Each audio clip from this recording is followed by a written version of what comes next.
సీతా మనోరాజ్య ప్రియ సార్వభౌమ శ్రీరామ సీతారామ. నాకు అందమైన జీవితాన్ని ప్రసాదించింది ఓ స్త్రీ. ఆమె నా భార్య. నా భార్య వల్లే ఆ ప్రేమ మధురిమ నాకు అర్థమయ్యేలా చేసింది.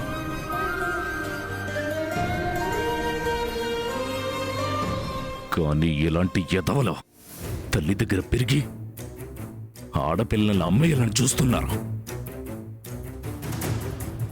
ఇలాంటి వాళ్ళని ఏం చెయ్యాలి రవి? రై, వాళ్ళందరూ ఎక్కడున్నారో మర్యాదగా చెప్పు. వాళ్ళు జీడిమెట్ల దగ్గరున్న ఒక పాతబడ్డ బిల్డింగ్లో ఉన్నారు సార్. లేదు, మేము అక్కడికి వెళ్ళొచ్చాం. వాళ్ళు అక్కడ లేరు. ఎక్కడికి వెళ్ళారో చెప్పు. నాకు తెలియదు సార్. అమ్మాయిలు చెప్పడం ఊరికే నా పని. ఆ తర్వాత నన్ను కలవనవరు. అసలు అదో పెద్ద ర్యాకెట్ సార్, చాలా పెద్ద చైన్. రవి, వీడి ఫోన్ ఎక్కడా? రై, ఫోన్ నెంబర్ చెప్పు. 738686.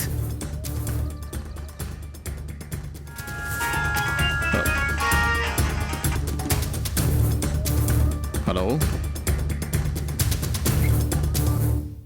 అన్నా, నేను విక్రమను మాట్లాడుతున్నాను. చెప్పరా, ఏంటి? ఎందుకు ఫోన్ చేసావు? మళ్ళా డబ్బులు ఇచ్చేసానుగా. అన్నా, అది కాదన్నా, ఒక అందమైన ఫిగర్ దొరికిందన్నా. మీరెక్కడున్నారో చెప్తే వెంటనే తీసుకొచ్చి చెప్తాను. అవసరం లేదురా, మాకు 10 మంది సరిపోయారు. నువ్వు 6గురిని అప్పగించావు, ఆ బాబీగాడు 4గురిని అప్పగించాడు. ఇక చాలు, ఇంకోసారి చూసుకుందాం. అన్నా, అలా కాదన్నా. ఈ అమ్మాయిని ఒకసారి చూసారంటే వదిలిపెట్టరన్నా. ఇప్పుడు ఇచ్చిన 10 మంది అమ్మాయిల కన్నా ఈ అమ్మాయి చాలా బాగుంటుందన్నా. మీరు ఎక్కడున్నారో చెప్పండి అన్నా, నేను అమ్మాయిని తీసుకొస్తాను. ఇప్పుడు అవసరం లేదన్నాను కదరా, ఆల్రెడీ బోర్డర్ దాటేశాం. వాడేమో రాత్రి 8 గంటల వరకు ఇక్కడే వెయిట్ చేయమన్నాడు. అసలే పరిస్థితి చిరాగ్గా ఉంది. ఫోన్ పెట్టేసే. అన్నా సీనియర్, వాళ్ళు బోర్డర్ దాటేశారంట. నాకెందుకో భయంగా ఉంది. నేను అమ్మని చూడలేనా?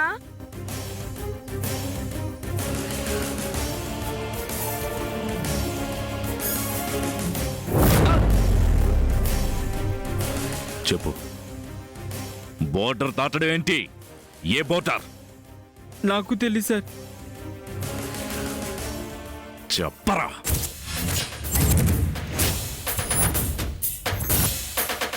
చెప్తాను సార్. సాధారణంగా బాంబే, పూణే, గోవా తీసుకెళ్తుంటారు సార్. బోర్డర్ అని చెప్తున్నారు కాబట్టి బహుశా బీదర్ దగ్గర ఉండుంటారు సార్.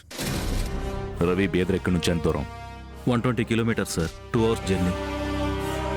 రాత్రి 8 గంటల వరకు వెయిట్ చేయమని చెప్పాడు కాబట్టి ఇక్కడి నుంచి వెంటనే వెళ్తే దొరికే అవకాశం ఉంది. వెళ్దాం పద.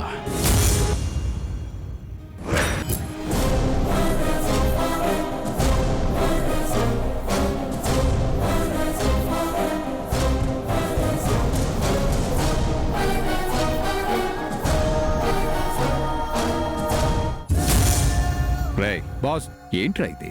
ఒక సిగరెట్ లేదు, మందు లేదు, వాటర్ లేదు.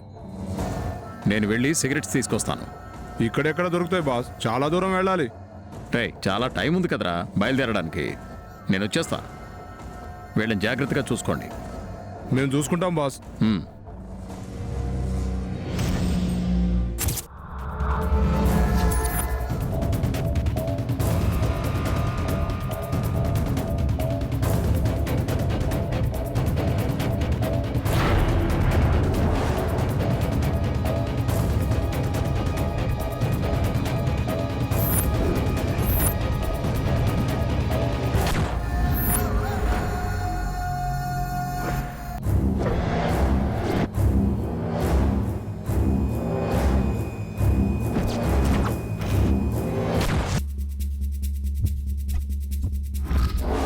రవి, కారాపు.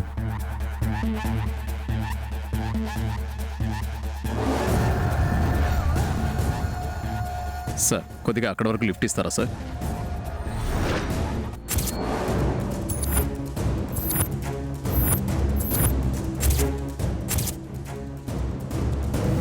ఎక్కండి.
సార్, కార్ ఇక్కడ అవ్వండి.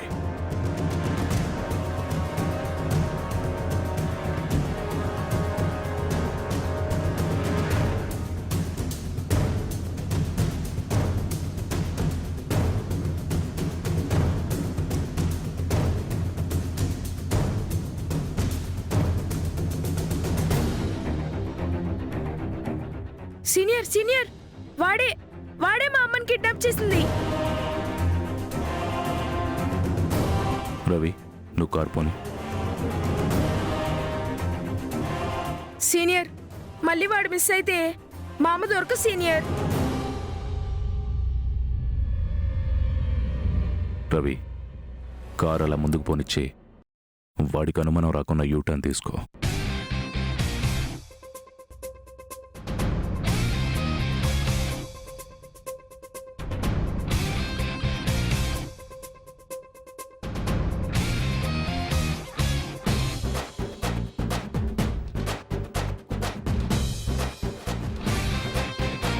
జూనియర్, మీ అమ్మగారిని అమ్మాయిల్ని కిడ్నాప్ చేసిన ఆ కిల్లర్ అక్కడి నుండి ఇంత దూరం ఎందుకు వచ్చినట్లు?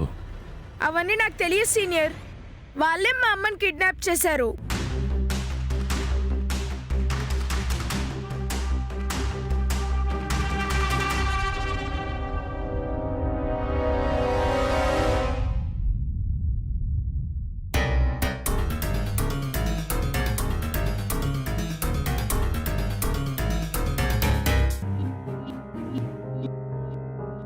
అనుమానం రాకుండా ఫాలో అవ్వు.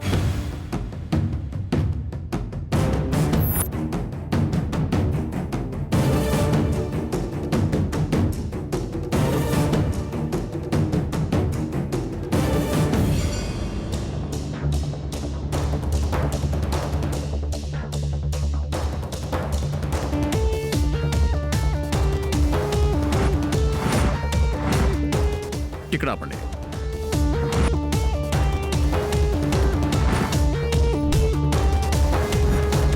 Thank you.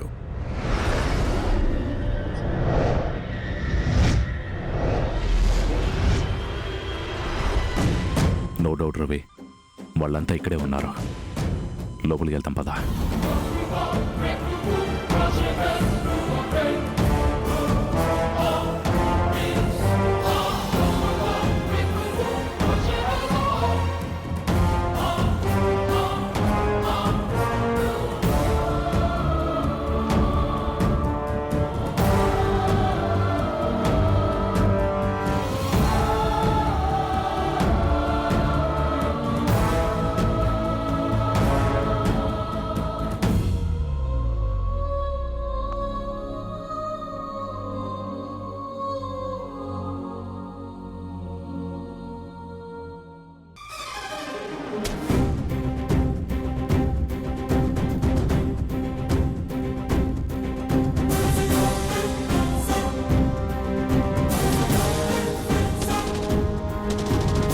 రవి, నువ్వు జూనియర్ ఇటు వెళ్ళండి, నేను ఇటు వెళ్తాను. అలాగే సార్.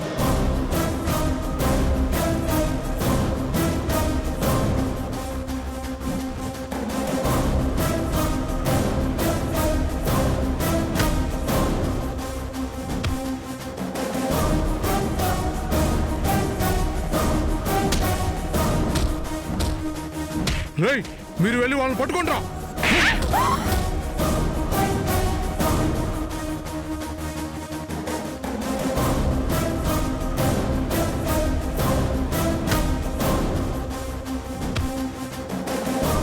నాకేం కాదు, ముందు మీరు పారిపోండి, వెళ్ళండి. అక్క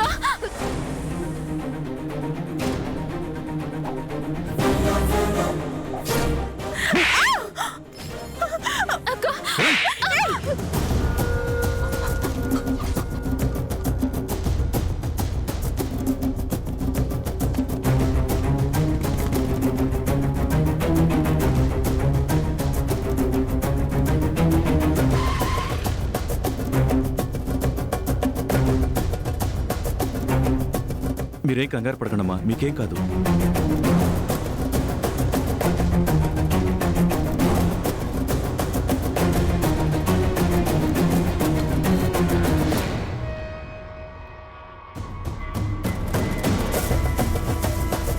ప్లీజ్ వద్దు,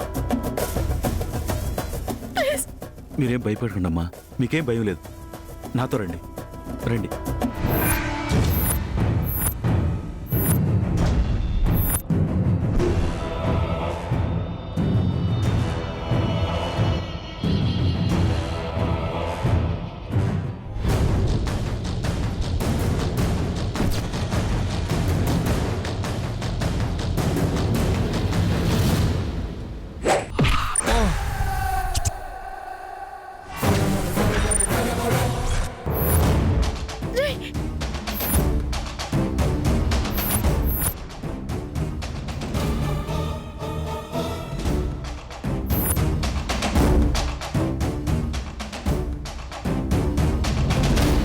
ఏంట్రా, నువ్వేమన్నా హీరో అనుకుంటున్నావా? వీళ్ళందరినీ కాపాడడానికి వచ్చావా?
వీళ్ళల్లో జయమద్ర ఎవరు?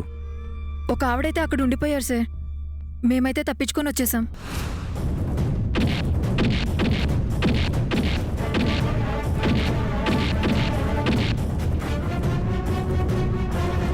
జయ్, సార్ జై. రవి, వీళ్ళందరినీ తీసుకుని నువ్వు వెళ్ళు, నేను జైన్ తీసుకుని వస్తాను. అలాగే సార్.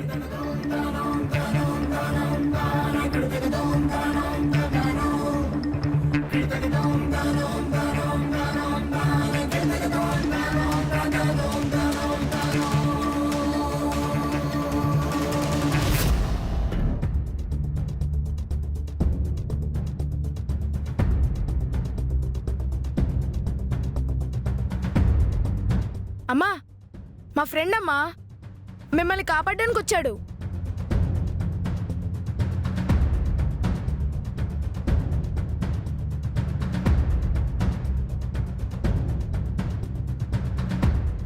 సార్ అర్జెంటుగా ఓ ఫోన్ మాట్లాడుకోవాలి. ఏమనుకోకుండా మీ ఫోన్ ఇస్తారా?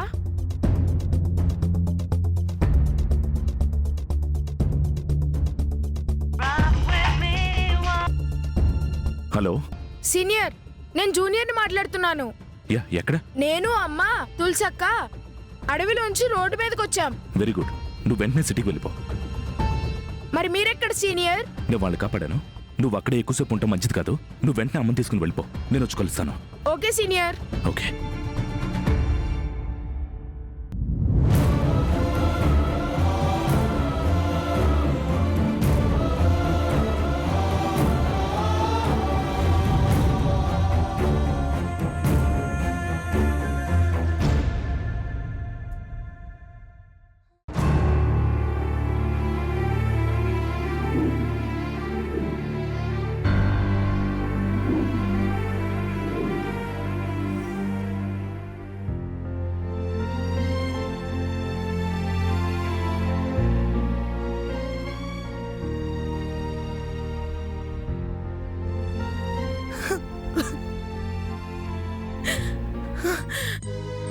అమ్మా అమ్మా అమ్మా తులసి.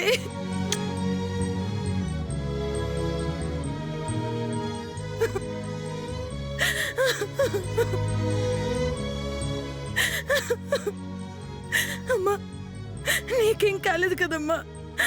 తనకేం కాలేదు పార్వతి గారు. అమ్మా మీనాక్షి నీకేం కాలేదు కదమ్మా? నాకేం కాలేదు. మీరు ధైర్యంగా ఉండండి. ముందు మీరు తులసిని జాగ్రత్తగా చూసుకోండి. వెళ్ళొస్తాను. అమ్మ తులసి పద. అమ్మా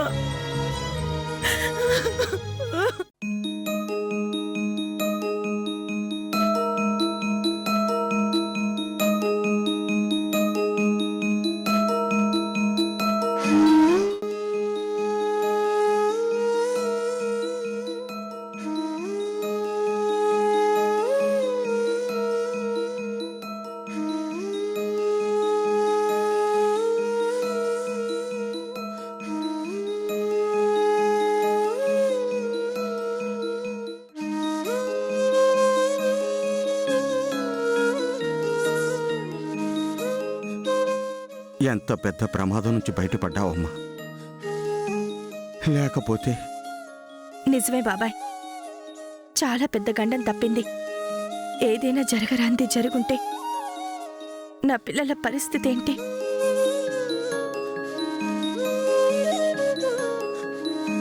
అక్కడి సంఘటనని కళ్ళెదురుగా చూసిన దానికంటే ఇప్పుడు తలుచుకుంటేనే చాలా భయంగా ఉంది బాబాయ్. నిజం బాబాయ్. అలా మాట్లాడకమ్మా. నీకేమీ కాదు. అక్కని కాపాడాలనే మంచి మనసుతో నువ్వు వెళ్ళావు. అందుకే అంతా మంచి జరిగింది. మంచి మనసు అంటే నాది కాదురా, అను స్నేహితుడిది.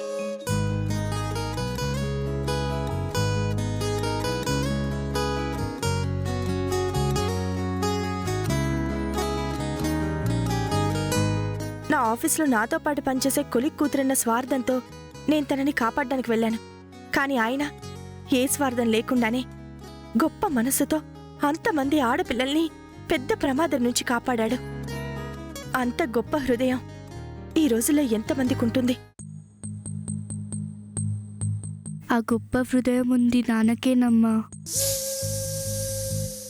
ఆ విషయం నువ్వు ఎప్పుడు అర్థం చేసుకుంటావో ఏంటో. ఎవరి మనసైతే నీకు నచ్చలేదని దూరంగా వచ్చేశావో అతన్నే నీకు తెలియకుండా గొప్పవాడని పొగుడుతున్నావు. ఏమిటో ఆ దేవుడి ఆజ్ఞ. మన కుటుంబానికి ఆయనకి ఏ జన్మ బంధమో. మనం కష్టాల్లో ఉన్న ప్రతిసారి దేవుడిలా ఆదుకుంటున్నాడు. ఆ రుణాన్ని మనం ఎలా తీర్చుకోగలం బాబాయ్? ఈ జన్మ బంధమే అమ్మా, కానీ ఆ విషయం నీతో ఎలా చెప్పాలి? దేవుడిలా ఆదుకోవడం కాదు, అతనే నీ పతిదేవుడు. భార్య పిల్లలని తెలియకుండానే ప్రతిసారి మిమ్మల్ని ఆదుకుంటున్నాడు, మీకండగా ఉంటున్నాడు. వైజాగ్లో అను యాక్సిడెంట్తో మొదలైన మన సమస్యలకి మనం ఎవరివో పరిచయం లేకుండానే పెద్ద సహాయం చేసి ప్రాణాలు కాపాడాడు. పిల్లల కిడ్నాప్, ఇప్పుడు ఆడపిల్లల కిడ్నాప్.